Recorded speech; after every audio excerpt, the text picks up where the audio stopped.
اس طرح کی کوئی حدیث ہے کہ ایمان مدینے میں سمٹ آئے گا؟ ہائے ہائے، ایمان مدینے میں سمٹ آئے گا؟ جی بالکل، یہ حدیث پاک بخاری و مسلم کی حدیث ہے۔ حدیث کے الفاظ میں آپ کو پڑھ کے بتاتا ہوں۔ نبی پاک صلی اللہ علیہ وسلم نے ارشاد فرمایا، ان الایمان لا یأرز الی المدینہ، کہ بے شک ایمان مدینے کی طرف آ جائے گا، کما تأرز الحیۃ الی حجرہا، جیسا کہ سانپ اپنے بل کی طرف پلٹتا ہے۔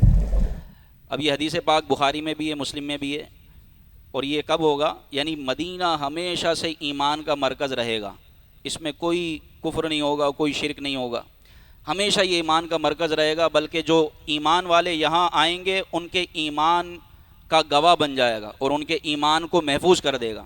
ہوگا یوں قیامت کے قریب، جب قیامت قریب ہوگی تو پوری دنیا میں جو ہے نا وہ آہستہ آہستہ کفر پھیلنا شروع ہو جائے گا اور گمراہی شروع ہو جائے گی، تو اہل ایمان جو مومنین ہوں گے وہ سب کے سب جمع ہو کر مدینہ منورہ کا رخ کریں گے کہ یہاں ایمان ہوگا، اور اس طرح بھی روایت ہے کہ جو یہاں آ جائے گا اس کا ایمان محفوظ رہے گا، اور جو یہاں سے نکلے گا وہ دجال کے فتنے میں مبتلا ہو جائے گا۔ بلکہ کچھ منافقین بھی مدینے میں آ جائیں گے، جب دجال آئے گا نا تو کچھ منافقین بھی مدینے میں آ جائیں گے۔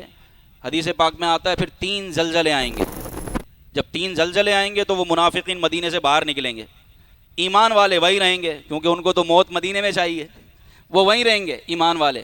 جو منافقین ہوں گے وہ مدینے سے نکلیں گے اور پھر وہ نکل کر دجال کے فتنے میں مبتلا ہو جائیں گے۔ تو فرمایا کہ یہ زلزلے اس لیے آئیں گے کہ جو منافقین مدینے میں ہیں ان کو باہر نکالا جائے، تو وہ نکل کر باہر آئیں گے، وہ دجال کے فتنے میں مبتلا ہو جائیں گے، لیکن جو مدینے میں رہیں گے وہ مومن ہی رہیں گے۔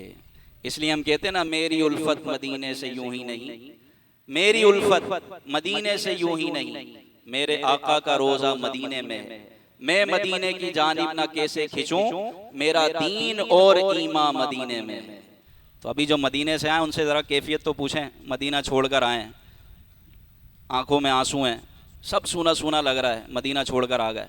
اللہ پاک ہم سب کو مدینے کی با ادب بار بار حاضری نصیب فرمائے۔